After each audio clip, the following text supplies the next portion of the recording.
తెలంగాణలో కల్వకుంట్ల కవిత తెలంగాణ జాగృతి అనే ఒక పార్టీ స్థాపించింది. సో తను మాట్లాడుతూ మళ్ళీ చట్టసభల్లోకి అడుగు పెడితే ఒక శక్తిగానే వస్తా అని చెప్పి కొంచెం ఎమోషనల్ అవుతూ చెప్పడం జరిగింది. దీని గురించి మీరు ఏమంటారు? ఎవరైనా పార్టీ పెట్టచ్చు, ఎవరైనా రావచ్చు. అందులో అవును, పెద్ద చర్చనీయాంశం లేదు. కానీ ఈ అమ్మాయికి ఒక బ్యాక్గ్రౌండ్ ఉంది. మాజీ చీఫ్ మినిస్టర్ యొక్క కూతురు. తర్వాత ఇదివరకే జాగృతి సంస్థను రాష్ట్రీయ తనకున్నటువంటి టీఆర్ఎస్ పార్టీతో ప్యారల్గా నడిపింది.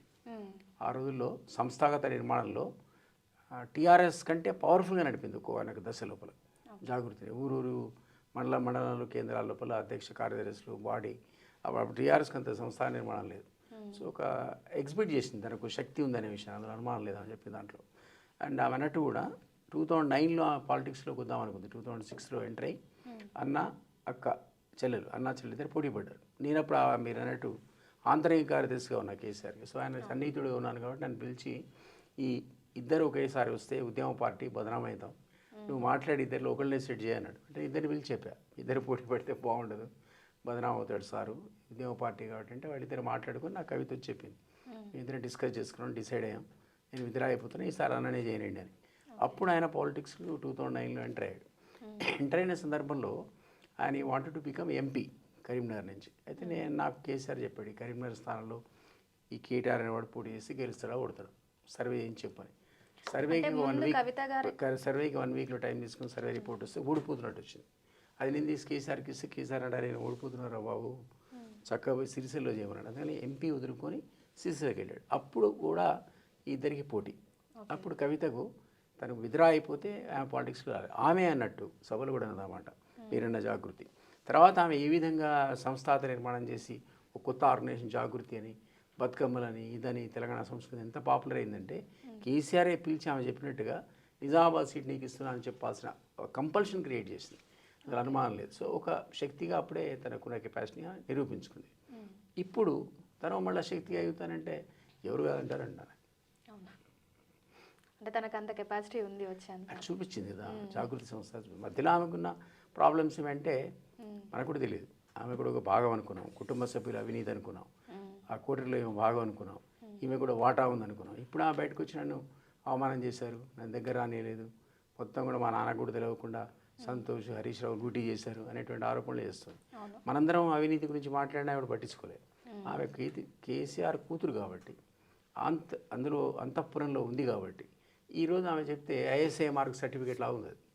అంటే ఇప్పుడే రావడానికి గల కారణాలు ఏంటి? ఇన్ని రోజులు ఆమె తీసేశారని చెప్తుంది కదా, తను అవమానం చేశారు, ఈ కారణం చేశారు. ఇవన్నీ మొదటి టర్మ్ అయిపోయినాక సెకండ్ టర్మ్లో కూడా ఆమె బాధలకు లోనైంది కదా.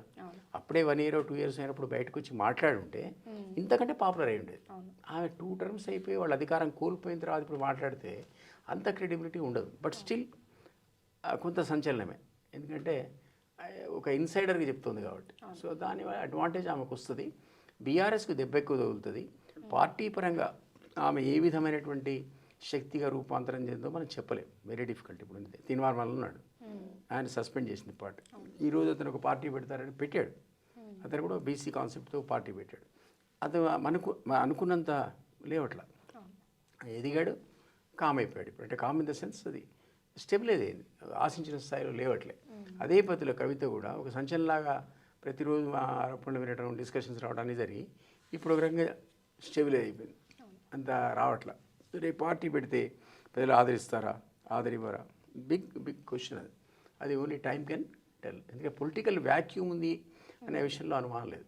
కాంగ్రెస్ అనేది 420 హామీలు ఇచ్చి ఫెయిల్ అయింది కాబట్టి ప్రజలంతా కూడా వీళ్ళు హామీలు ఇచ్చారని. మొన్న లోకల్ బాడీస్లో సహజంగా కూడా కాంగ్రెస్కి అడ్వాంటేజ్, ఎందుకంటే గవర్నమెంట్ ఎవరు ఉంటే వాళ్ళకే ఇస్తారు. దాన్ని ఒక ప్రామాణికంగా మనం తీసుకోలేదు. ఇప్పుడు రాబోయే రోజుల్లో ఎమ్మెల్సీ, ఎంపీ అండ్ ఎమ్మెల్యేల సీట్లు వచ్చేవరకల్లా ఈ ప్యాటర్న్ ఉండదు, డిఫరెంట్ ఓటింగ్ ప్యాటర్న్ ఉంటుంది. కాబట్టి అప్పుడు తెలుస్తుంది వీళ్ళ కథ ఏంటో. సో ఇప్పుడు కాంగ్రెస్ కూడా ఒక రకంగా చెప్పాలంటే ఫెయిల్యూర్ ఉంది. ఆ గ్యాప్లో బీజేపీ వస్తుంది అనుకున్నాం, బీజేపీ రాలే. అక్కడ ఎమర్జ్ కావాల్సిన బీజేపీ ఎంపీ సీట్లలో 0 స్థానాలకు వచ్చినటువంటి బీఆర్ఎస్ పడుకుని చచ్చిపోయింది, లేచింది. ఇప్పుడు వాళ్ళు 12,000 సీట్లు వాళ్ళకు వస్తే సర్పంచులు, వీళ్ళకి 6,000 దాకా వచ్చాయి, 50%. సో మనం పోయింది. అప్పటికి ఆల్రెడీ కవిత యొక్క ఆరోపణలు, అవినీతి ఆరోపణలు, బాణాలు సంధించడం ఆల్రెడీ స్టార్ట్ అయింది. మరి దాని ఇంపాక్ట్ ఏం పడలేదే, 50% వాళ్ళకి సీట్లు వచ్చాయి. సో సర్వే అయ్యారు, వాళ్ళు ఎమర్జ్ అయ్యారు. ఈ గ్యాప్లో బీజేపీ రావాల్సిన చోట ఈరోజు బీఆర్ఎస్ వస్తుంది. కాబట్టి మరి రేపు పొద్దునే పార్టీ పెడితే ఆ ప్రభావం రేపు రాబోయే రోజుల్లో ఈ జనరల్ ఎన్నికల్లో ఉంటుందా ఉండదా, ఎమ్మెల్యే ఎన్నికలు కానీ అంటే మేబీ బీఆర్ఎస్ ఒకవేళ రూలింగ్లో ఉంటే ఇంత ఎఫెక్ట్ అయ్యేదేమో నిజంగానే కవిత గారి ఆరోపణలు అవన్నీ. అదే అధికారంలో వాళ్ళు కూడా లేరు, ఆల్రెడీ చచ్చిపోయి ఉన్నారు వాళ్ళు, అవును. ఇంకాస్త నీళ్లు పోస్తుందా?